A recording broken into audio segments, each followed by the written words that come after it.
No, I can't see you. You have your Hi. there you are. How are you? How are you? I'm good. How are you? Good, good. Maintaining, right? Maintaining. There keeps Yeah, on yeah. things coming at at us. Right. It's like once you get through 1 month, right, then a whole curveball comes the next month, and you're like, ah. I know. Well, not to mention that like there are other things that have happened previously that are coming up. So my father passed away 6 years ago, and it was his birthday on Wednesday, and he would have turned 75. Hmm. Yeah. And then today obviously is, the Puerto Rican Day parade. Yes, So it would I have been see your pride. yeah.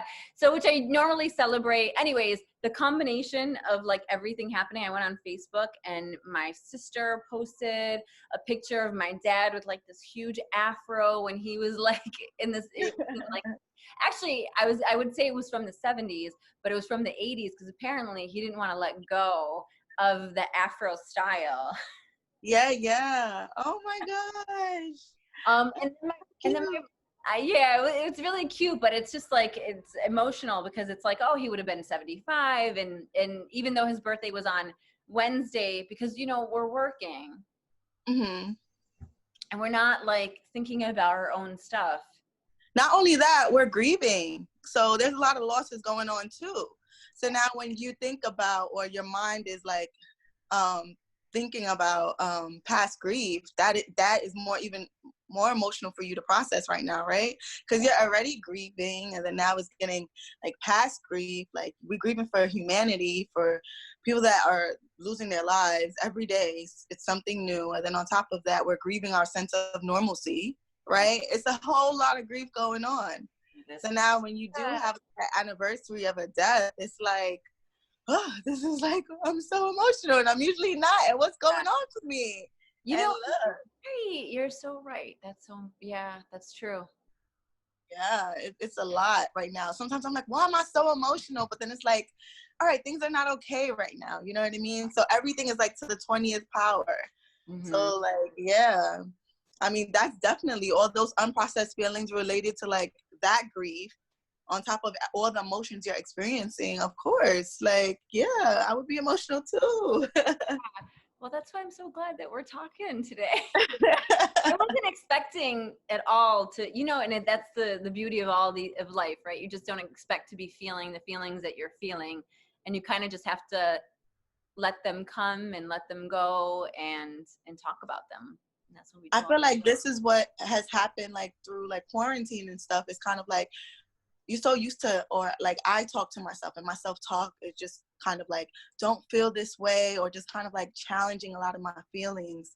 And like through this quarantine, it's kind of like, no, you just gotta let yourself go, like let yourself feel, let yourself be. And I feel like because we get caught up in the day-to-day like activities and routines, it was a good distraction to help me be like, no, don't feel, like keep it pushing.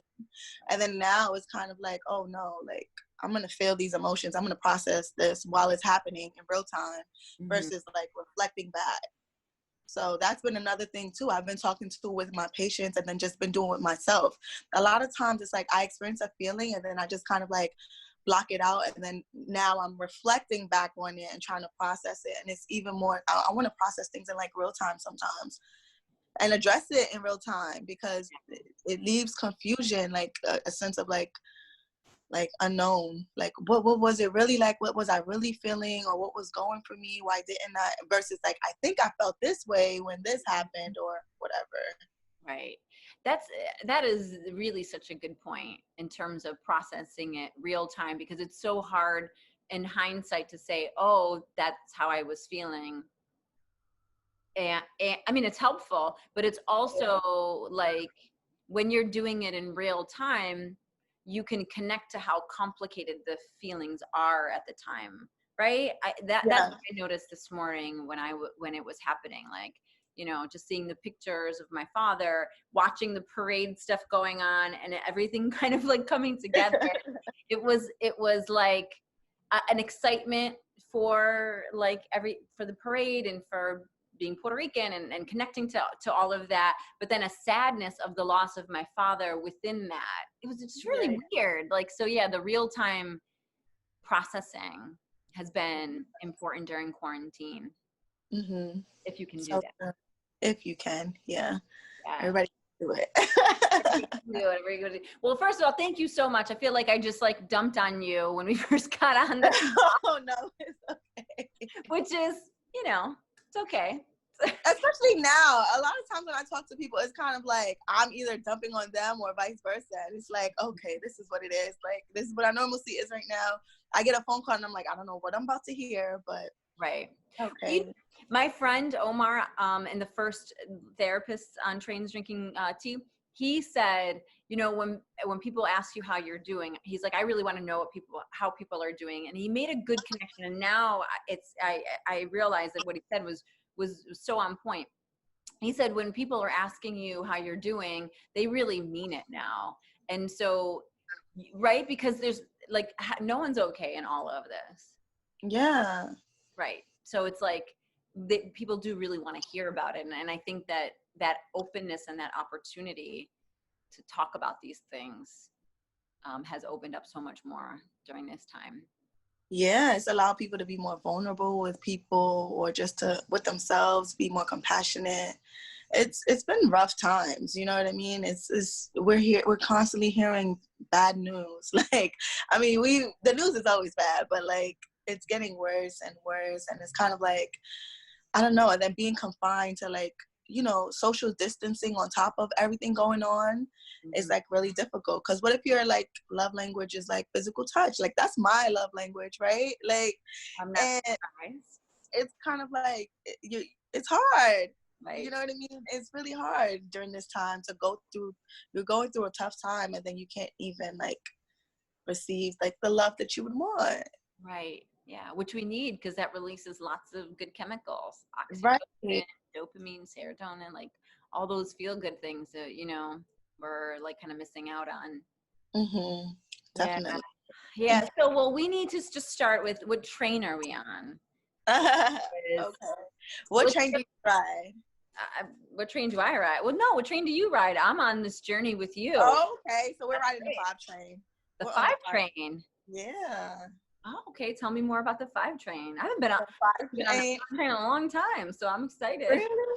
Okay, so the 5 train is I got on at the junction. That's where I usually get on. Okay. Flatbush Junction, yes. And we're riding. It's pretty clean. I've heard I haven't been on the trains lately, but I've heard that they're really, really clean. So we could smell the Clorox. I think that's the atmosphere right now, and like that's how clean Clorox on the. There's a little lemon smell. There's a little lemon smell in it too. So it's not totally insulting our senses. No, it's not. But yes, and we're riding uptown. Oh, okay. Where are we going uptown? Uptown, we could go like Soho. So maybe we probably get off like around what is the stop? Up at Brooklyn Bridge, and we'll walk. That sounds perfect. Yes. A little bit of the trains of the city, but also a little bit of a walk over the Brooklyn Bridge. Yes. That sounds good. And what kind of tea are you drinking, if you're drinking anything? I'm drinking a lemon tea. It's a little lemon tea. Yeah. Nothing crazy. I'm not really big on tea. It's most recently I've been drinking tea. Mm-hmm. They have like hemp teas that have been really good. I've been trying. So. Oh, anything that you recommend? No. Have you noticed a difference when you drink it though? Yes. I don't know if it's a mental thing, but like I'm telling you that my attention is better. My focus is better. I could complete like all my paperwork. Like I'll set goals for myself for the week, and I'll do all the goals in the set times. And I was like, oh my gosh, my mood had improved as well. The anxiety had decreased, because like I've been really anxious lately with everything going on. And I think the thing that's been helping me get through it is realizing that like healing is not linear. So like I'll have like a good week and be like, all right, so next week is going to be even better because this week was so good. And then it'll be like, oh, and then the following week would be like back at square one or maybe worse. And I'm like, what is going on? But it's kind of like I'm getting more in touch with myself, understanding when I'm feeling anxious, or able to talk like, okay, you're feeling really anxious right now, or you're really upset, you're irritable right now. What's going on for you? What are you annoyed about? And like, so I've gained a better awareness of myself, and I've been trying to be more mindful. Mm-hmm. Have you noticed that also too with the people that you work with? Yeah, so they're like more aware of different things. Like they're like, oh my gosh, before, because they were projecting a lot of their feelings onto me too. So like they were like really angry, you know what I mean? And they didn't recognize that they were angry, and they were just like, or irritable, and were really upset at the fact that like, you know, they were being told what to do. Like you can't go certain places, or you can't have your day-to-day routine. They didn't know how to grieve that properly. So they were just like angry at the world, you know what I mean? Mm-hmm. And that was coming up in therapy. So we started to explore a little bit more. Then that's when they were just like, you know what? Like I was annoyed today because like I stayed in bed and I'm so used to a routine, and like that's difficult for me, and I feel unproductive. And the more that they stay home or not doing things, the more negative thoughts that came up for them. So like, whereas they were able to be like, we worked on challenging thoughts or whatever, it seems like they also became aware that the things that they thought they worked on, they just probably like suppressed, or just like got caught up in their day-to-day routines, and they thought that like, okay, it's not impacting my functioning as much as it was before, so I did better. But in all reality, they were suppressing a lot of their emotions, and it came up a lot with like a slower daily routine, like a slow, like you don't have any the slow paced routine. So now you have time to like think, and all these thoughts that's coming up for you, and these negative thoughts, and you're struggling with challenging them because you're hearing bad news, and you're talking negatively to yourself. It's a lot of negativity going on, and it makes it even more difficult to like challenge.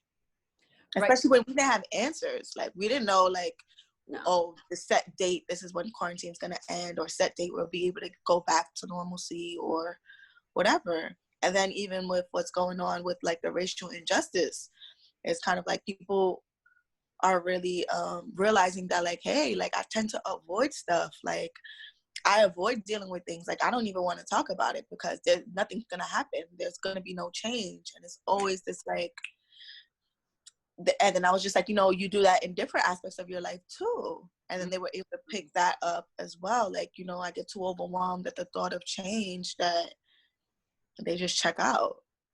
Wow. You just said so many amazing things in that short period of time. I'm like, okay, we should talk about parallels. We should talk about projection. So maybe we should unpack that. Yeah. I think what you said is so amazing. So the first thing that you said was about projection, is that you noticed that a lot of the clients, patients, people that you've been working with, and maybe even family members or other people in your life, I'm sure, because I noticed that too, is a projection of feelings of anger out onto you, into the work that they were doing. Yes. Yeah, so it's kind of like they are angry, but they're not saying that they're angry.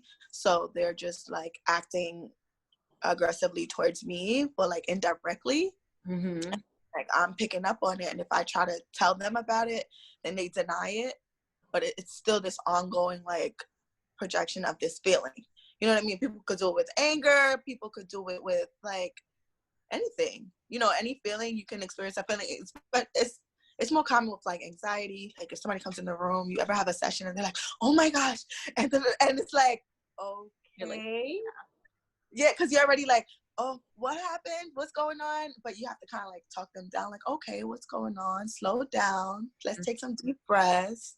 Talk like slower, and just like talk them out of it. But yeah, so that's something that goes on in therapy a lot, or even in like daily interactions with family members. They project feelings onto you without even having to communicate. So that's a different way of communicating without communicating, right? Like I put this emotion onto you and you sense it, and then like you pick up on it. A lot of times you may react with that emotion as well. mm-hmm. Yep. And that's what tends to happen. Right. So I mean, yeah, communication is like the depth to communication is just, it gets deep. But projection, basically that's what happens. And a lot of times right now people are angry. Yeah. And the anger may not be just like aggressive, it may be in different ways. Like Mm-hmm.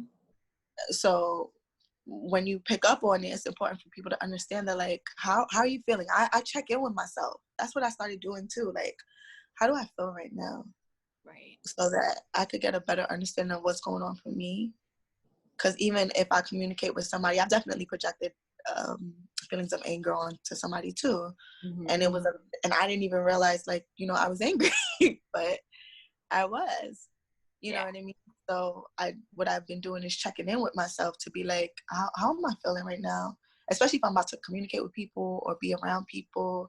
I've been monitoring myself around, like, who I let in my space. Mm-hmm.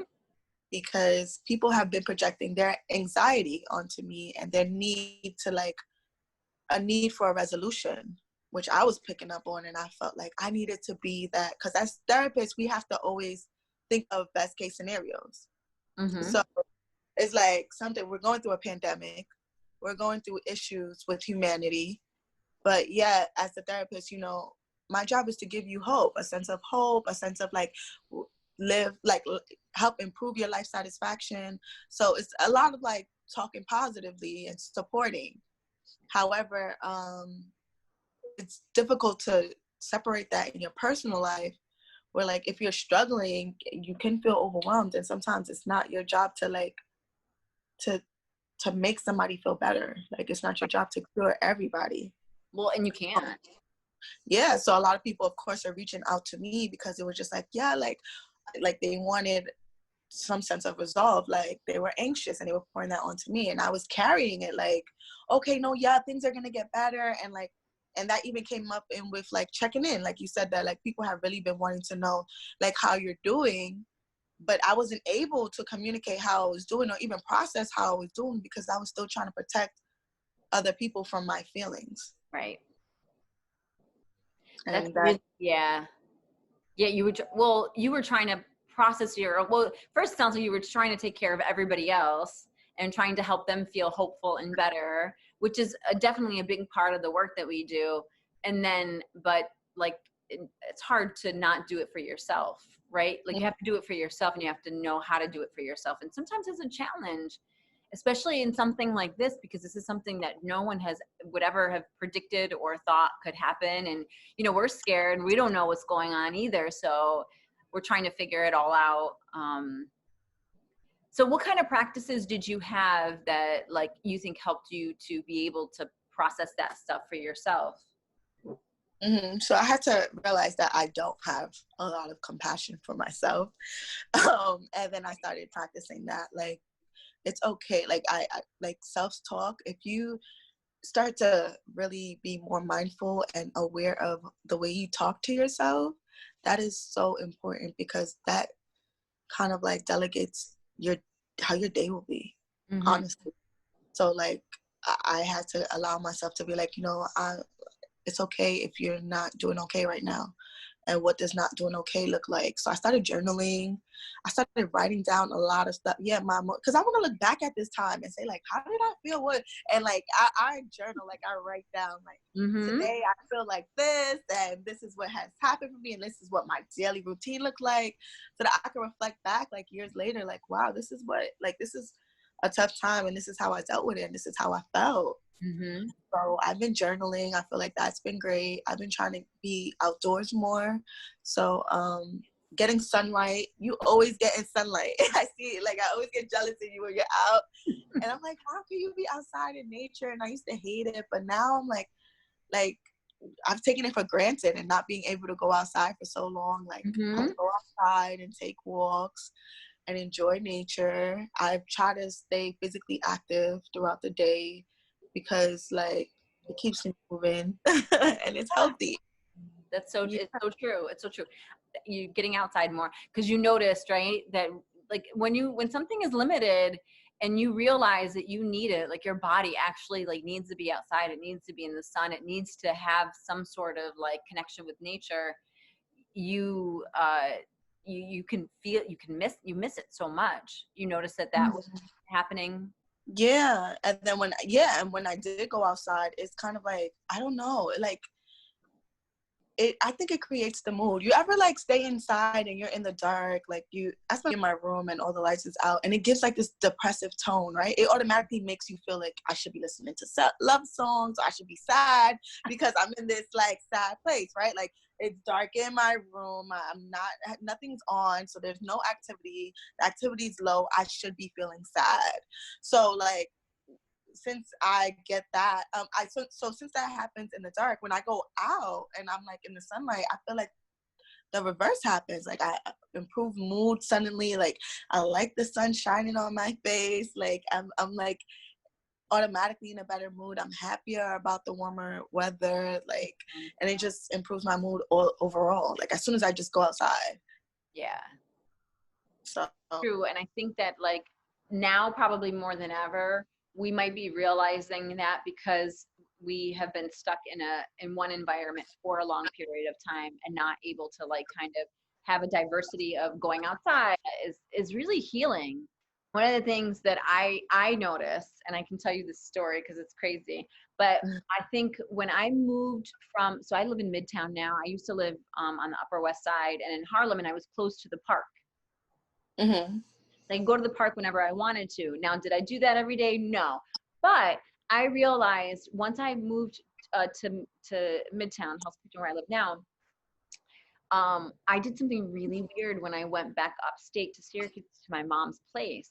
I went outside in the backyard and I just laid in the grass, and I would like did it for like hours. And my mom would come out there and she'd be like, "What the heck are you doing?"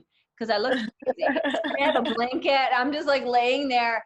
And what I realized is that I wasn't getting enough like time in nature or around trees because there's not a lot of trees around me. And so I'd been living in New York for a long time. So I never did anything like that strange before, but it was almost like a natural instinct. So I think to like to do that, yeah, I think so. That deprivation that you're talking about of, closing the curtains and being in a dark room or just being stuck in our homes and not having the option to go out actually increases the desire to want to do something, and that's healing because your body has an intelligence that we just don't even have no idea about, and that we don't use often enough. Actually, Trevor Noah, he's so funny, in Africa, right? About people holding like chickens and having chickens, because he was comparing it with people and like in San Francisco and in California, and where this whole like big move is like having chickens in your backyard and how soothing it is to have chickens and then to be barefoot and walking. And he's like, we've been doing that shit forever. Like, hello, nothing new. But he's right, because there's something natural about it. Yeah, it makes you become more aware of like different things that work for you and stuff like that. Yeah. So how have you been like dealing? Well, I've been going outside more so on the weekends than ever, just because that's like a time that I can, just relax a lot more and like lay in the grass and read, and that's been very helpful. And then during the day, well, I mean, I've talked about this before, but I couldn't read. So what you were to your point earlier, when there was so many different kinds of emotions that were coming up right when COVID happened, and even and now with everything, the protests. I mean, like particularly initially, just because you just were not sure what was going to happen. And we kind of talked about this before, is like, it was just like when you heard about it, it was like, oh, and nothing's going to happen, right? Like this shit's been happening forever and there's not going to be any like reform or justice or anything. Boy, my initial prediction was wrong, because I actually am feeling very hopeful that things have like shifted and will continue to shift. And I couldn't read, and I couldn't really concentrate on anything. So I had to listen to music in order to like ground myself and calm down. Oh, that's good. What type of music? It was old school salsa music. There was just like, it was so interesting. Were you dancing to it? Yeah. Even the little video. Like my nieces and nephews to like learn how to show them how to dance salsa, because I think what happened for me was I needed to feel comfort, right? And we always go to something that's comforting to us or something that helps us to feel better. And for me, I think probably growing up connected to like salsa music in particular, because I really like salsa music just generally, but like growing up, my father would listen to it. We'd sing, you dance, like, you know, it was like it's joyful music. Like there's no, even when they're singing about like, you know, there's a song, a very famous song actually, that's about, you know, don't hit the black person, and it's about slavery in the Caribbean.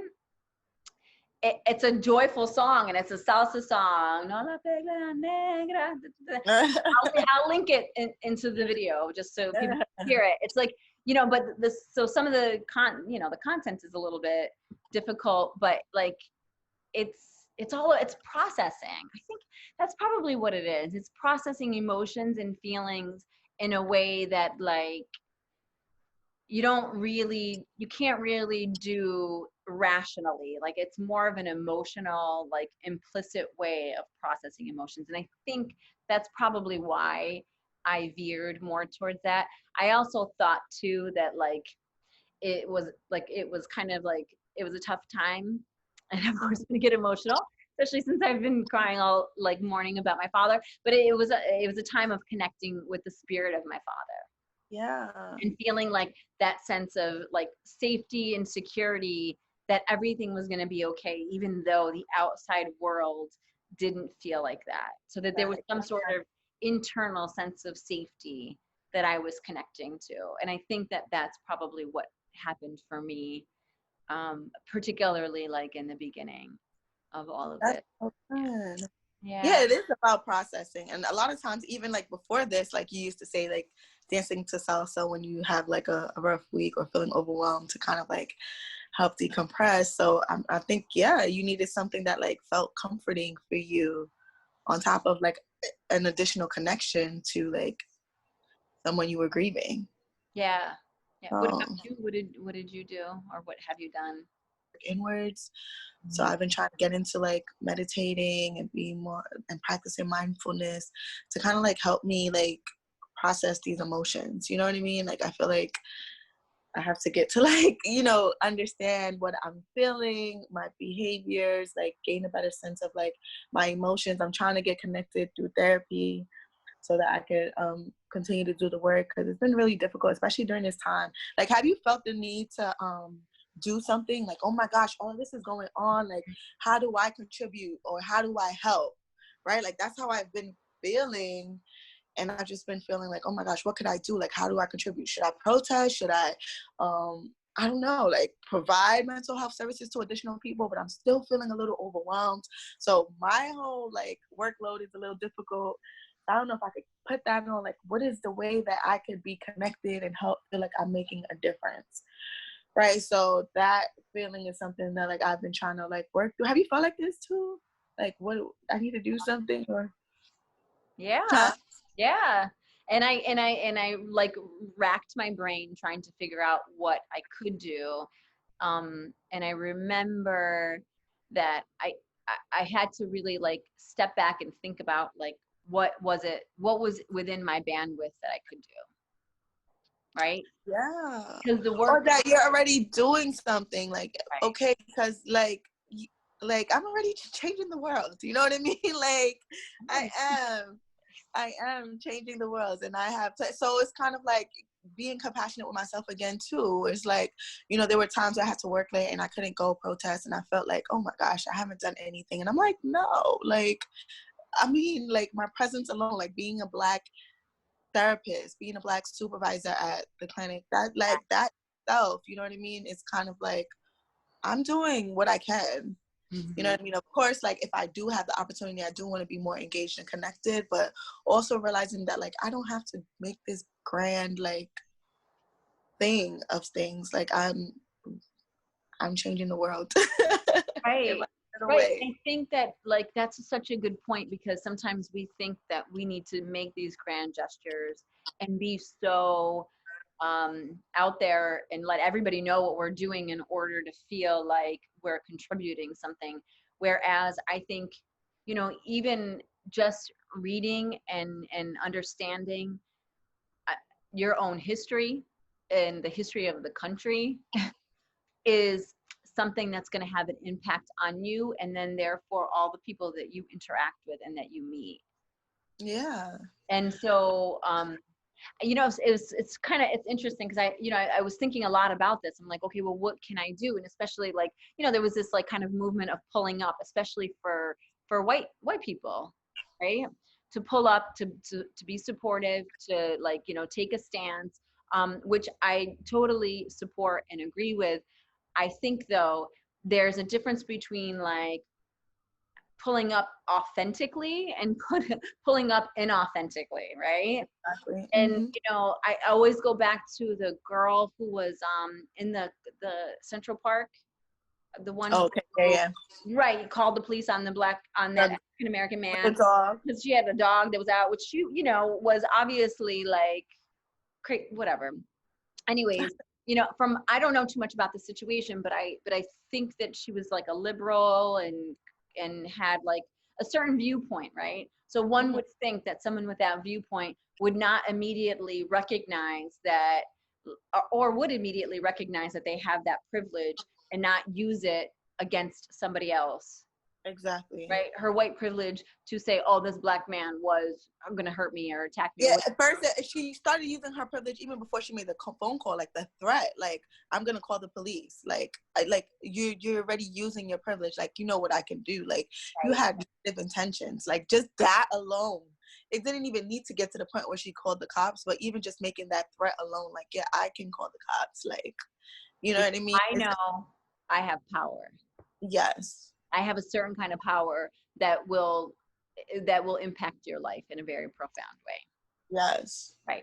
And I think that in all of this, that's the work that people have to do, is recognize their own history and the history of their family and their ancestors and their heritage that have contributed to everything that has been going on, Mm-hmm. in lots of ways.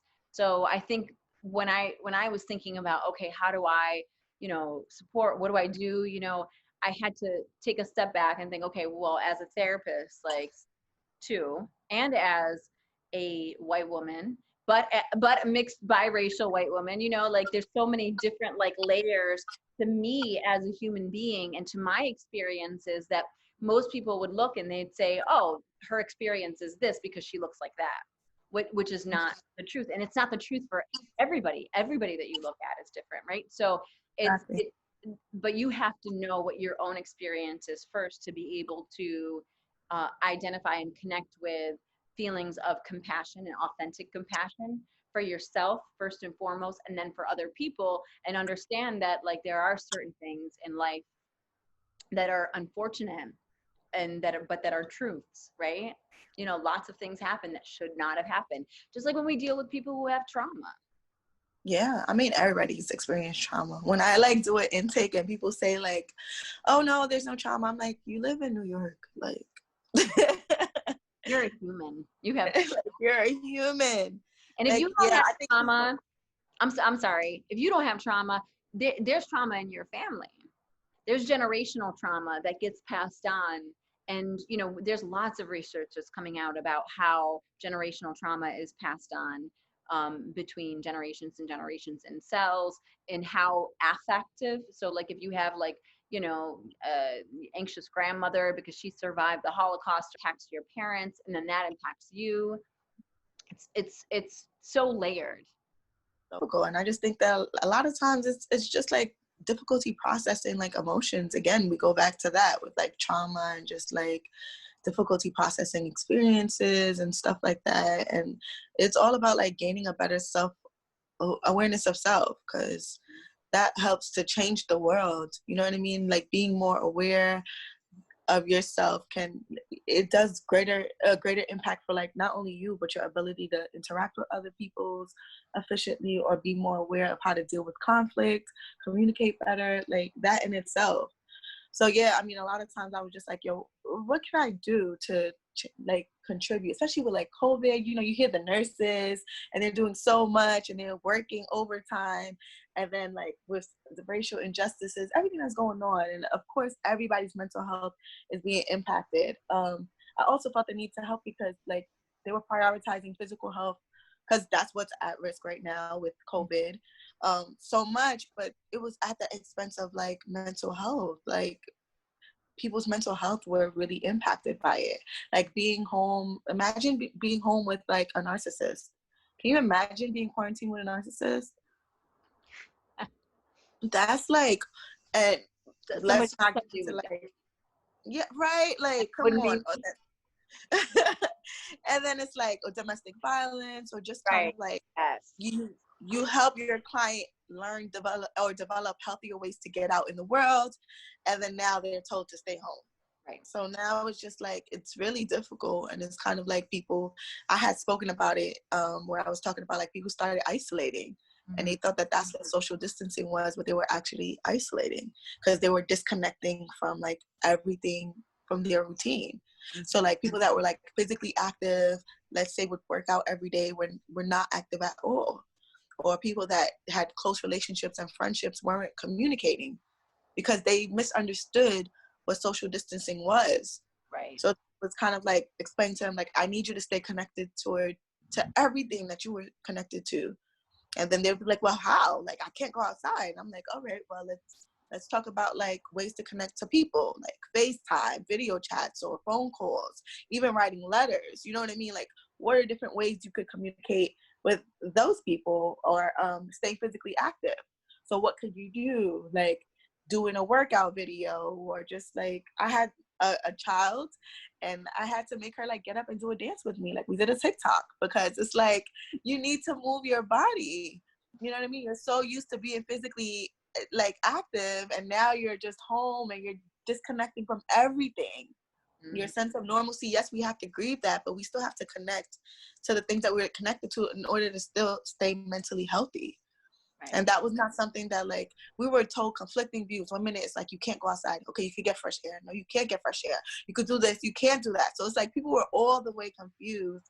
And it's just like, no, I need you to at least like stay connected to 5 things that you were connected to while before this happened. Because it's a big adjustment. Right. And then I think those feelings that people felt when this first started is coming up again, because now you have to adjust back into your routine. Right? Like that. It's not like, oh, you just pick up where you left off. It's like, no, now I have to adjust back to my normalcy. Right. Right. So, I mean, it's, again, it's Not like, over yet. it's not over yet. We're No. still having, I mean, we're just slowly, we're in phase 1. I know. So yeah, there's so much that we have to readjust to, and it can be so overwhelming. And I think that feeling that you're describing, or the isolation and the disconnecting from people and being confused about all of that, is really a natural reaction when your brain feels overwhelmed with everything that's going on and getting so much like information. Like you said, we didn't know what we could do, how we could do it, like, and things were like, and it takes a lot of time for our brains to acclimate to new senses of normal and new situations. But we're very resilient, but in that space we also constrict, and sometimes constricting means that we don't have the emotional bandwidth or energy to connect with other people. But important to have a little bit of expanding where you can connect with people, because that's what helps you to process it and to deal with it better. Yes. So it's kind of an interesting like natural reaction that we have, but then it's counterintuitive, like many things in life, so So that's why it's important to be like talking to emotionally intelligent people, whether it's your therapist, whether it's like wise friends. Like it's important to have emotionally intelligent people around you. People that you've been working with, how have they been adjusting and recovering, and healing, I guess, throughout this? What have you noticed? I mean, I've noticed that like initially it was really difficult for people to kind of adjust to what's going on. I think that people are kind of like used to it now. Like quarantine is no longer like, oh my gosh, I hate it. I mean, the kids are kind of like over it. They're like, okay, I'm over it. I want to go outside. The weather's nice. Like I want to socialize. But adults are more like used to it. Like, okay, this is, I mean, there's some positives from quarantine and social distancing. Like, I enjoy going to the groceries and it not being overcrowded because I could actually think and pick up the right groceries and not buy. Like, I could take my time and like, you know what I mean? And that's what I've noticed with people where it's like they're able to see the positives in certain aspects where they like we're so overstimulated in New York. Yes. So Yes. this kind of slowed us down. You know what I mean? And whereas some people, yeah, they're anxious to like see family because they haven't still seen family or friends, but they've adjusted to this like new sense of normalcy where it's kind of like, okay, be more protective of ourselves.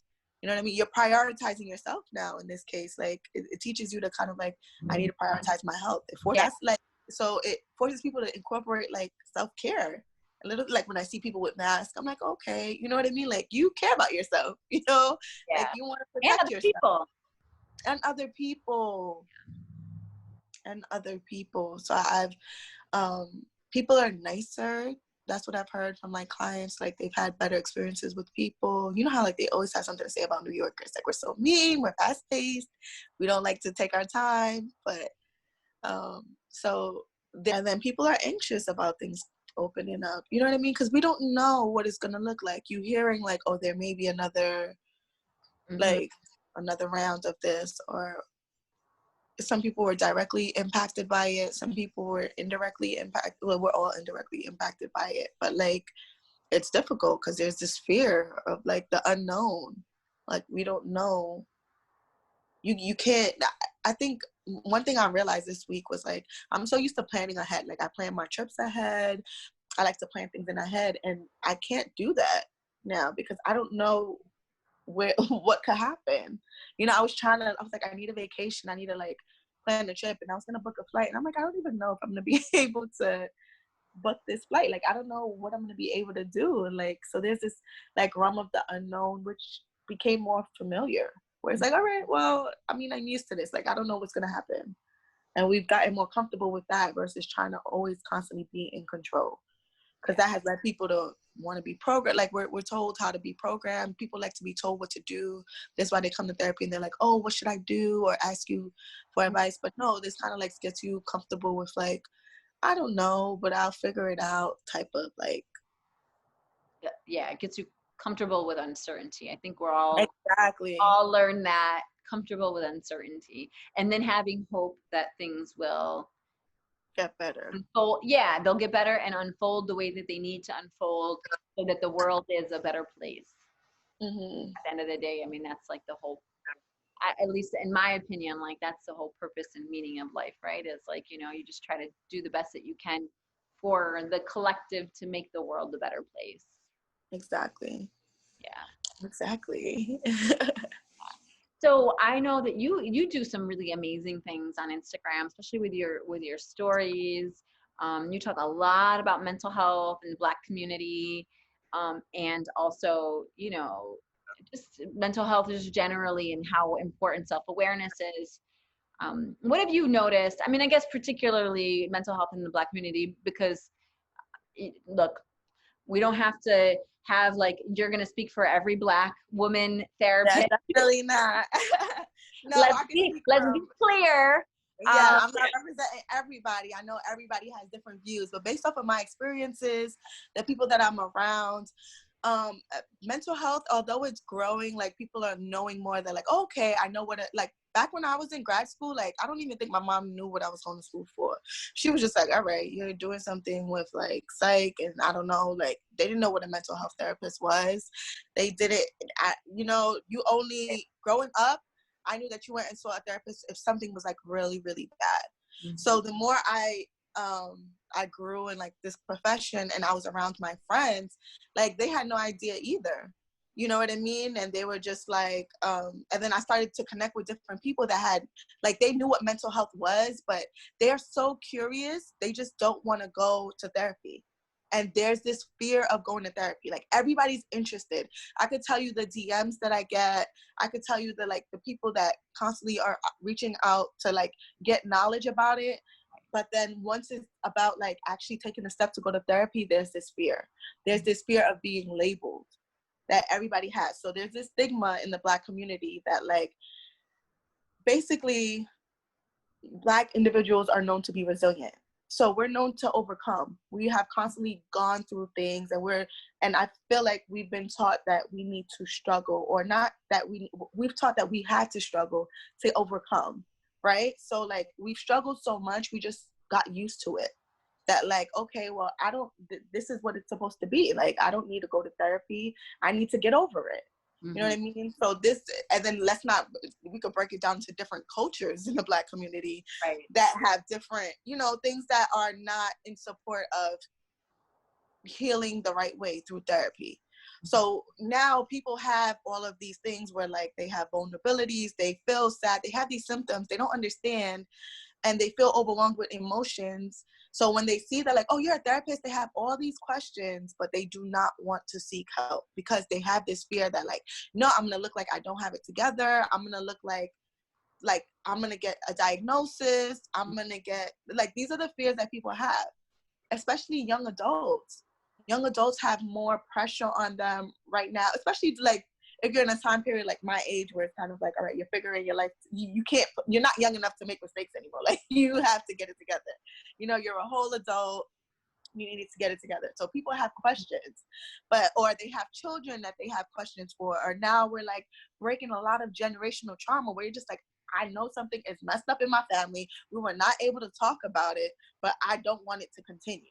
right. So how do I make it stop while still respecting the boundaries of my parents or family, or not looking like I'm disrespecting, like, the whole culture, like, or the family? Because of course, once you say something, then it's like, oh, why did you go and tell our business? Or you're the crazy one all of a sudden because you have an opposing view. So of course, people have reached out in so many ways to be like, okay, well, what do you do? How is therapy? So I started to do little things like walk them through what a therapist room looked like my room, or what the process is like. But there is a lot of fear. And then even with people that I work with that are Black, like clients, it's a disservice to ourselves because we have no like history of like, they don't know what if their parents had depression, they don't know anything. Whereas like with Caucasians, like they'll be like, look, my grandmother had this, my great grandmother had this. They know the whole timeline. They have a better understanding of their behaviors. They're put in therapy like quick so they could work more proactively. African Americans usually work reactively to something extreme happens, whether it's like ACS is calling, they're forcing you to go to therapy, or like you're on the verge of like your family breaking up or relationship breaking up. That's when you decide, or you're having a mental breakdown. And then that's when you're like, you know what, I'm gonna seek help. And it's like, no, you know what I mean? Like, yes, seek help, but also be proactive. Like, imagine how much personal growth can come from it. And that's what I tell them, like, go to therapy for personal growth. You know what I mean? A better understanding of yourself. So that's what I've been trying to do with just like increasing the awareness of mental health, because yes, people are talking about it more often, and you hear about it. Celebrities are talking about going to therapy, and everybody's talking about it, but it's still, I cannot say that more people are going to therapy. Right. You know what I mean? Like, they have a better view of it. Like, okay, well, it doesn't specifically mean you're crazy if you go to therapy. So that's been changing, but but I don't need it. I mean, it doesn't mean you're crazy, but I don't need it. And that's what's going on.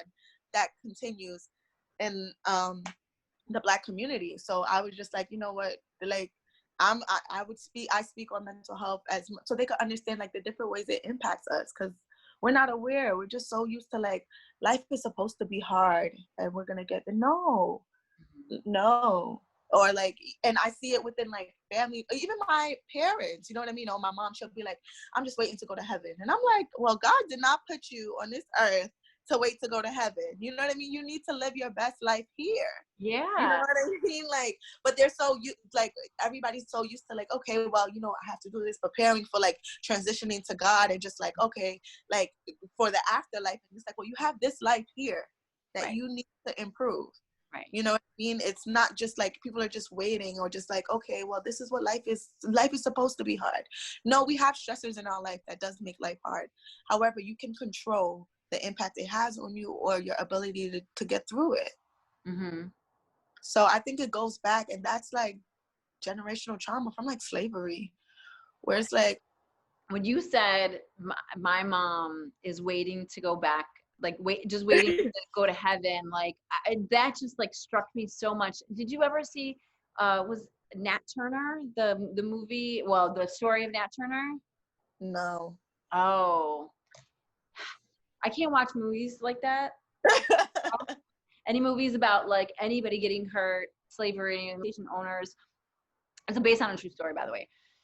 He's friends with one of the sons, so he learns how to read, and then what they have him do is go around reading the Bible to different people that are different slaves, to to oppress and basically say the same thing that your mom kind of said. It was like, this life is a struggle right now, but you know, if we do what we need, if we do the right thing, then we're going to go to heaven.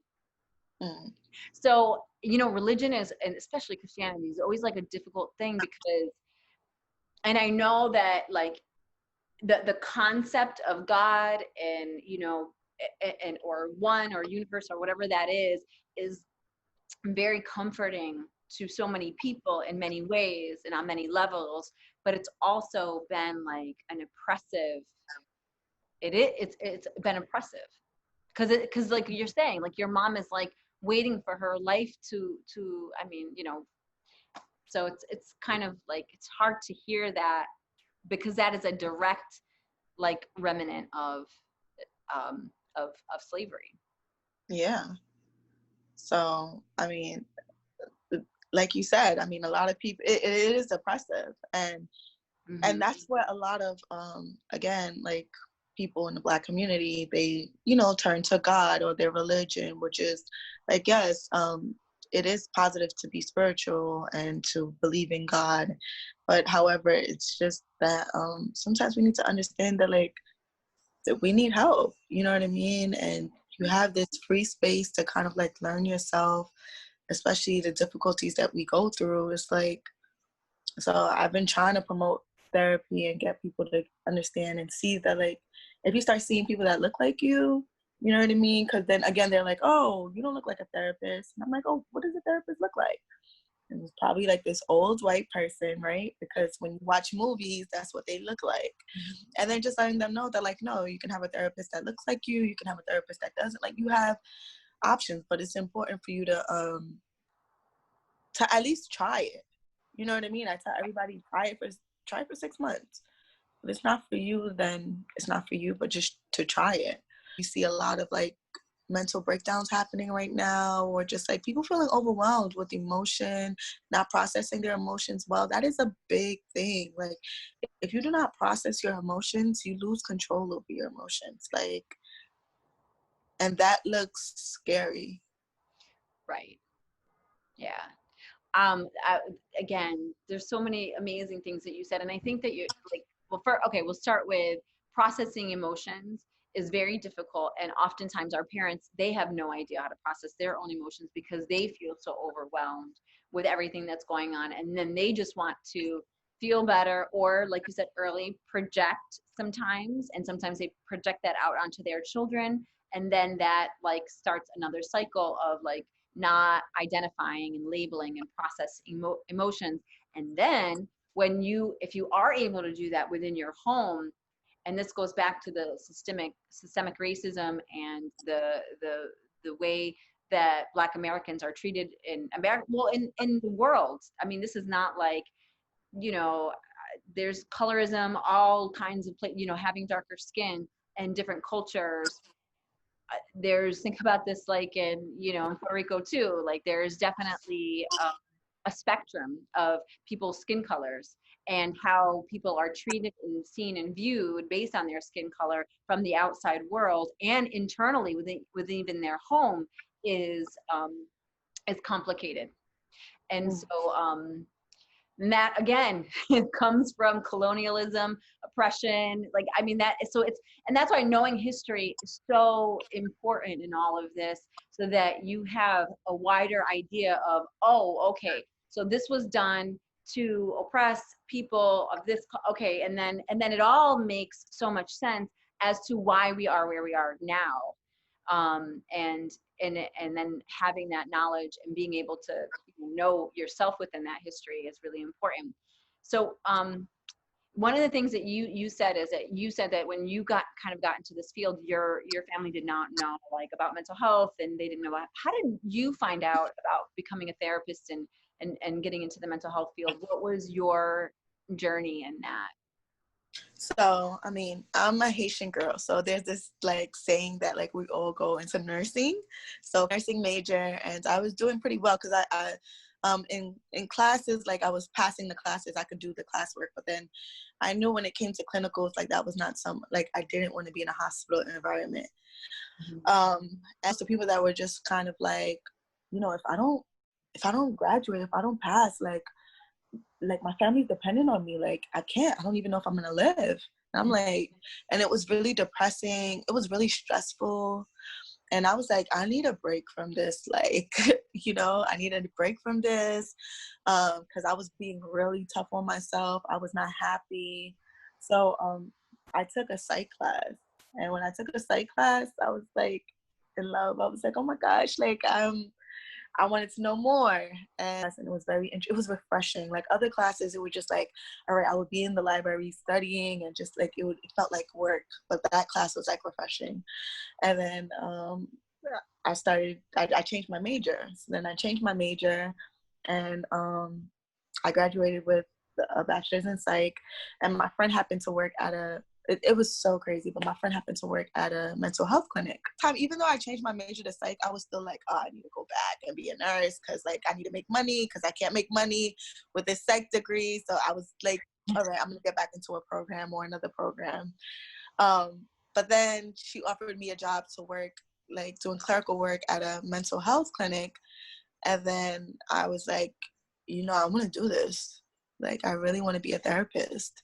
I really want to change people's lives. And then I was like, you know what, let me just apply to grad school. And I did it. I mean, I Googled my way through grad school. I didn't know anybody that had a graduate degree. You know what I mean? Wow. I didn't know what it meant to have it. Like, if I needed it. I didn't think I needed it because I didn't know anybody that had it. Mm-hmm. Right? So, like, my school would send me, like, scholarships or grants to go back. And I was like, I don't think I'm ever going to go back to school. Like, I'm not going. I got my bachelor's. Like, I'm not going. And then once I started working at the mental health clinic, I was like, you know what? I think I'm going to go further and pursue this as a therapist. And that journey has been amazing. Mm-hmm. In grad school, you learn so much about yourself, like the self-reflection that happens in grad school. It was just like, I feel like it saved my life. Like, it made me a healthier human being because I had picked up, again, there's generational trauma, not processing my emotions. Like, imagine, like, if you have parents that don't know how to process their emotions, then as a child, you depend on your parents for everything, right? That means that, like, if you experience a strong emotion, since we were talking about racism, imagine experiencing racism as a 6-year-old. You know what I mean? You don't know how to process that emotion. So you turn to your parents to help you process that. And let's say they don't know how to process that. So then now you've developed this maladaptive way of coping with your emotions that keeps going. You turn the same way you turn to your parents for, like, food, like, for life things, like for food, for help. You need help processing emotions too. Like, and that's where I see that, like, in a lot of people in the Black community don't do that. They're like, I do so much for my kid, I don't know what she wants. And I'm like, she wants compassion, she wants help, she wants you to understand her. But they think, oh, because if I put food on the table, I provide for you financially, if I'm here, I'm not putting you in an environment that is unsafe, you're not being exposed to trauma or, like, unhealthy situation, but they're still having difficulty processing every day-to-day emotions. So you need to be there for your child because then they have developed this way of not processing it. And that's where a lot of that comes up for people that are like when I see people, their reactions to racism now, and I'm just like, I mean, Like, imagine what their experience has been like. Mm-hmm. You know, growing up African American and growing up in a community as Black, you didn't learn that you were Black when this happened. You know what I mean? Like, you learn throughout life, like, experiences, and the way you react to it is based off of the way you're taught to react to it. So a lot of times it's like, I'm pretty sure that, like, you know, I've experienced, I went to a white school, well, a very diverse school, but White. but you experience, there's some confusion that goes on. Like, my mom unfortunately wasn't buying me like black dolls because we had limited access to that. So I would see Barbie was this white girl. I did not look like Barbie. And I was confused, like, what's up, like, why? And it was difficult. I remember asking my mom what biracial meant. I was like in school and some girl said that she was biracial, and I'm like, and then I knew Mariah Carey was biracial, and I'm like, what does that mean? Mm-hmm. She didn't know how to explain it to me. But it's like all these emotions that you need help processing, because if you don't, you become an adult and you're either confused, or you're angry, or you have this emotion that's been suppressed because it hasn't been processed the right way. Mm-hmm. So can you imagine that? That is traumatizing, having a parent not meet your emotional needs or helping you process strong emotions at a young age, on top of their own trauma, on top of, like, it's so complex. Top of generational trauma, top of huge trauma. Yeah. Yeah. So, I mean, yeah. So the more I was going back to when I was in grad school, all these emotions started coming up when I was doing self-reflections. I used to be so angry. I was so angry at, like, my childhood. I'm not saying that I've experienced some type of, like, strong, like not to my knowledge that I've experienced any type of, like, traumatic, like, major traumatic event, but I had all these emotions that were not processed, and I would, like, be angry. I would be angry towards, like, I would just wake up and I'd be like a little angry towards my mom, and she'd be like, what is up with you? Like, I didn't do anything to you. And then I'd be like, well, when I was like this age and all of this, she's just like, okay, like, I don't know. Right. So I was like, what are you talking about? Yeah, but then, yeah, it's important for us to process it, because what we are, we're still the child.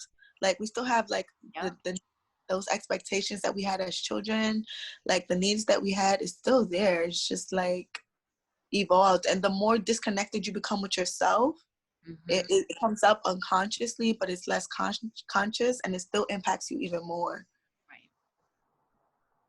Right. That is so true.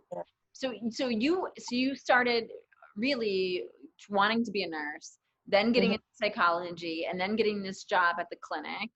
And did you talk to other therapists, or did you see anything when you were working at the clinic that you were like, all right, this is why I need to be in this field? I saw that there was no Black therapist, and I was like, I need this. Then I saw that, like, there were a lot of, like, people that were, you could see a lot of people in the Black community that didn't want to be there. They felt like it was like punishment, you know what I mean?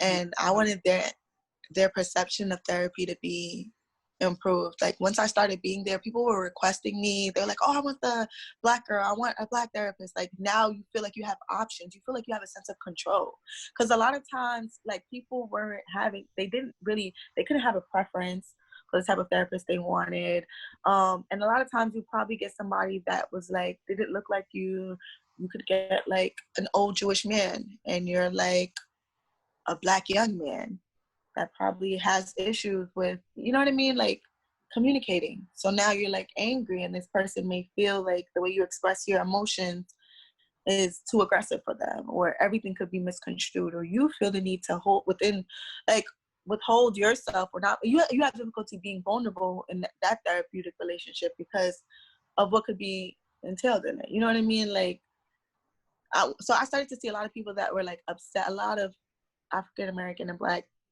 individuals were, like, upset with going to therapy, or they were frustrated. They felt like it didn't help. They felt disconnected from their therapist. And I just wanted to change that. I was like, well, I want more Black people to feel connected. And I don't think that you necessarily need a Black therapist if you're a Black individual, because, again, you're creating your reality is your reality. I'm not here to relate to you as a Black girl, like Black girl to Black girl, or Black person to Black person. I think that you can have somebody of a different race that can be your therapist and still understand, like, conceptualize your reality and what's going on for you. However, I think it's important to understand that, like, there are Black people and I do have access to it. You know what I mean? That's like going to a Black doctor. You know, I mean, having access to a Black doctor. Like, I'm not gonna want to go to the doctor if I know that there's not a lot of Black doctors. Like, it's only white people. Like, is this for me? Like, am I supposed to be coming here because you guys are not? There's no professional that's Black, so I'm gonna feel less comfortable, right? So I was just like, I wanted people to be more comfortable coming to therapy. So I was like, I need to be here. Like, I want to create a change. I want to change the way, like, mental health is viewed in the Black community, because, again, if I didn't go to grad school, I wouldn't know. I probably would not be emotionally intelligent. I was not emotionally intelligent back then, and a lot of things that it would be difficult for me to process. I would have unresolved emotions, like, and I still do. You know what I mean? But it's still that, like, it's destructive. You know what I mean? Because there's this way of thinking where it's like we're supposed to just overcome, and stressors come into your life, and we need to deal with it effectively. When you say emotional intelligence, what you're talking about is understanding that you are an emotional being and that you can connect to the feelings of sadness, anger. You always talk about the core feelings, fear, whatever those feelings are. You don't necessarily have to do anything with them, but recognizing them is very helpful. And then coming up with, like, how do you take care of yourself, when you feel like that? Mm-hmm. Exactly what you were talking about earlier, and what we teach, and even with that, like you were talking about with projection earlier, is like, even knowing that people, that the client, your patient, you are angry or frustrated or fearful or whatever, helps to make a different, like, choice and how it wants to get expressed, right? So, like what you were saying about children, yeah, a lot of adults. That's actually why I'm not working with kids, because I thought I wanted to work with kids when I went to social work school, but I realized very quickly that the parents were. And I was like, all right, you're only with the kid for 45 minutes, and how do you support a child that's in an environment where both parents are struggling with their own emotional needs, right? And so it goes back to, like, understanding your own, like, history as a child, and all the way back, obviously, to now and where you are, and how do you build connecting with those emotions, with that emotional intelligence, and then from there developing ways to understand and cope with it and have awareness.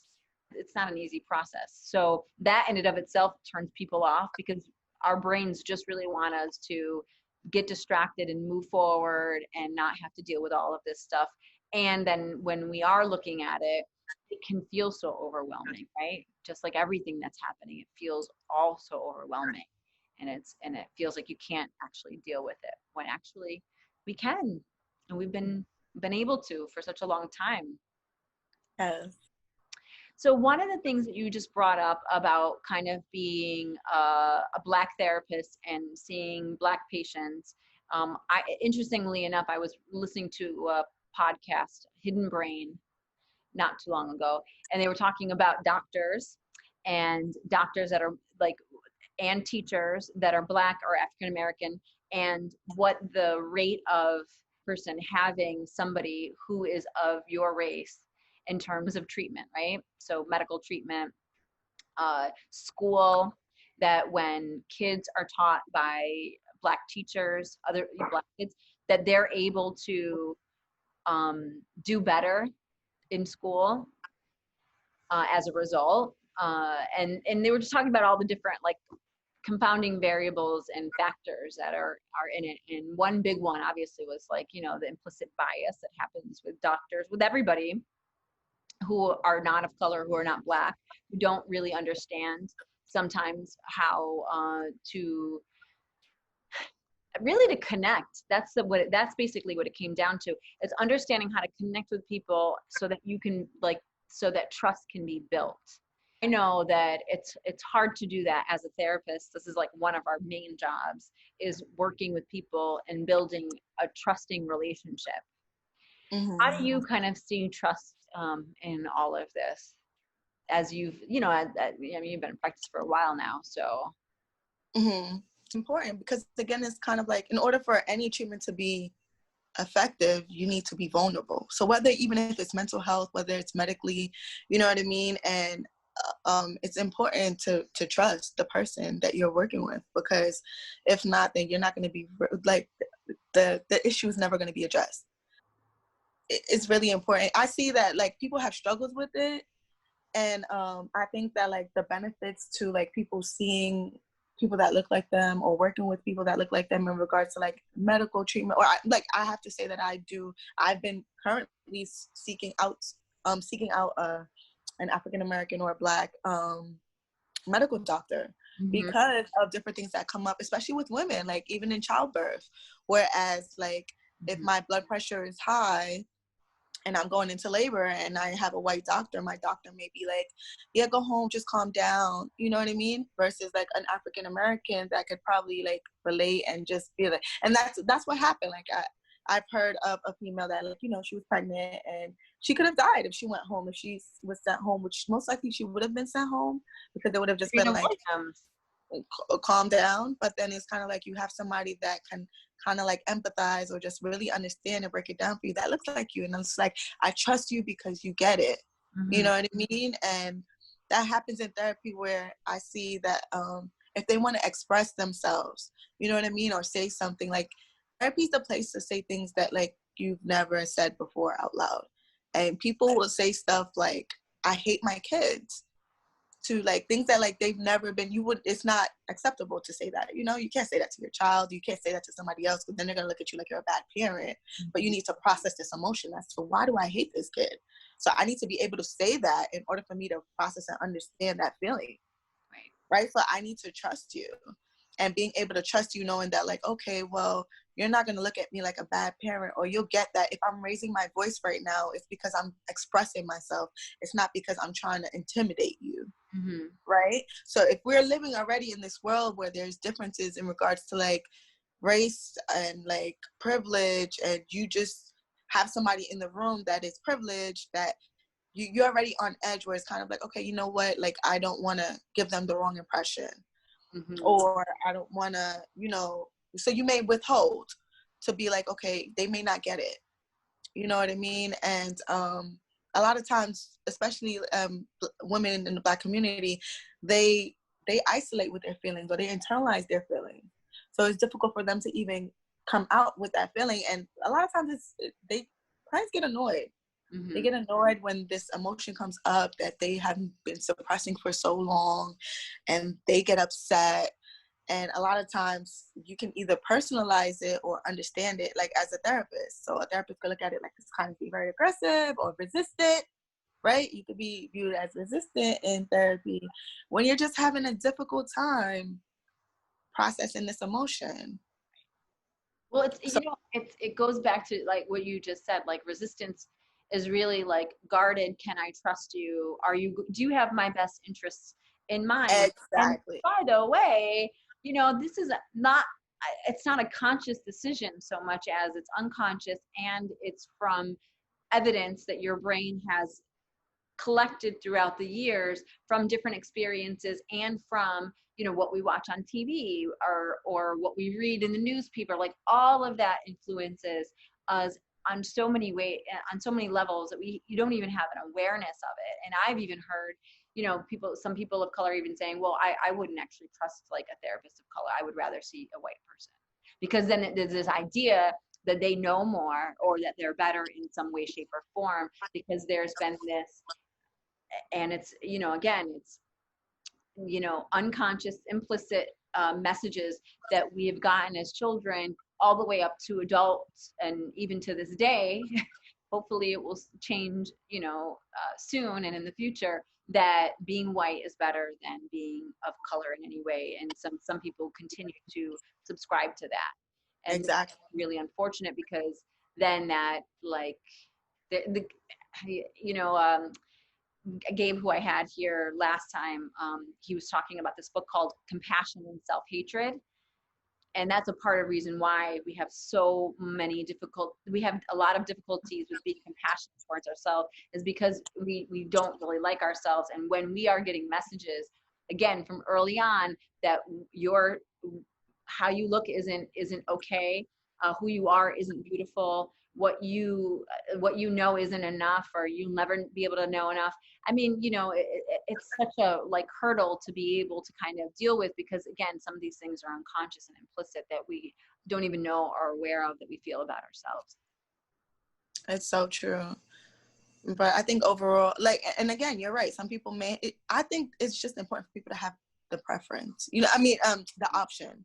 Like, exactly. I want the option to, you want the option to have a preference, right? I shouldn't have to know that, like, if I go to therapy, I'm definitely going to have a white person.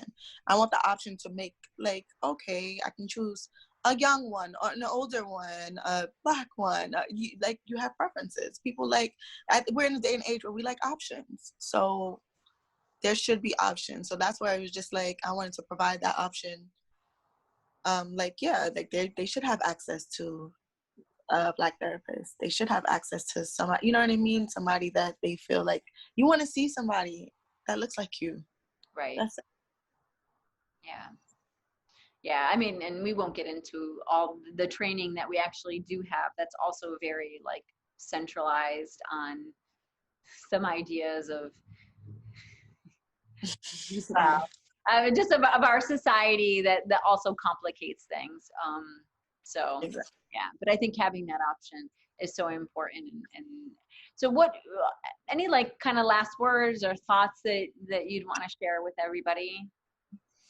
I think it's important for us to I think like we need to, I know everybody's been prioritizing like physical health and people talk about it, but I think it's important to prioritize our mental health, like day to day, like there needs to be something that you're doing every day that is contributing towards improving your mental health, whether it's like a thought or like 5 minutes or 2 minutes, or if it's like affirmations. I think it's important to kind of like do that and monitor like positive self-talk.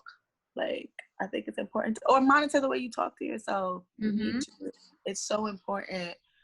But I think it's just that the biggest message I want people to take away from this is just to kind of understand that like you're entitled to life satisfaction, like to be happy, to like live your best life. You know what I mean? And things will continue to happen. Not wait to go to heaven. Yeah, not wait to go to heaven. You know what I mean? It's kind of like things are gonna happen that suck, like in life all the time. Like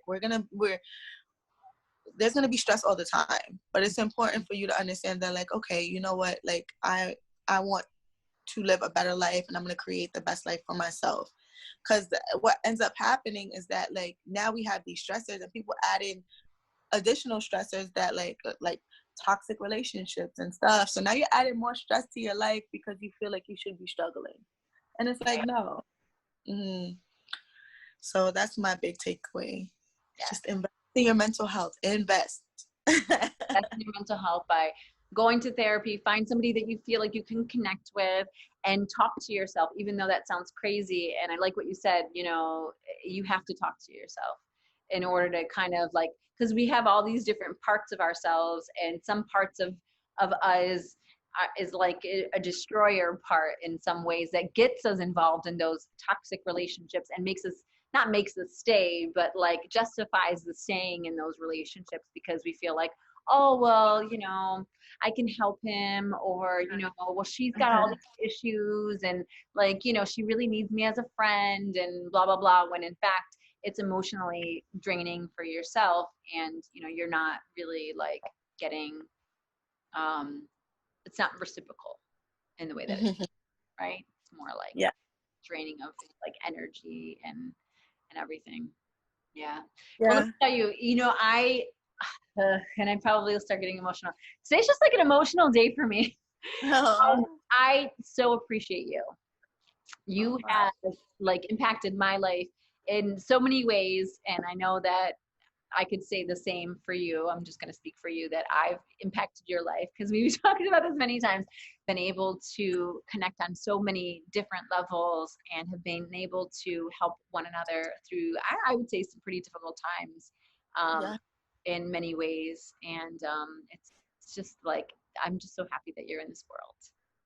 Yes, I'm happy too. I think that like it's important to like I'm happy I'm able to be vulnerable with you. You know what I mean? That was something that I was actually like scared of, like meeting you. I was like, I don't know if I'm going to be able to connect. Like, I don't know. Are we going to connect? How's it going to be? But overall, I was hopeful, and I'm so grateful, like, for the way that you've changed my life in different ways. So like, I'm so happy, like, that you're in my life and that you changed like you changing the world too. Like I'm saying that we're changing the world, but like literally, like the things that you do for clients, for people that you supervise, but the work that you do, it like impacts. Imagine how much lives like you're impacting alone, and how much lives those people are impacting. That's why I say that like it's changing the world, because like you have no idea how much people you may be impacting. You know, you may know directly how many people you're impacting, but then their impact on others based off of your relationship with them, that it's ongoing, like paying it forward. So Yeah. Well, and you too, you know, you too, like, right? And it goes back to what you said beautifully earlier. It's taking care of yourself, you know, taking care of your mental health and yourself first and foremost, so that you can have like that positive and significant impact and people's lives, you know? And I think that that's really important. And you do that every day. So thank you so much for sharing. no problem. All right, well, enjoy the rest of your day. Yes, yes. Thank you. You too.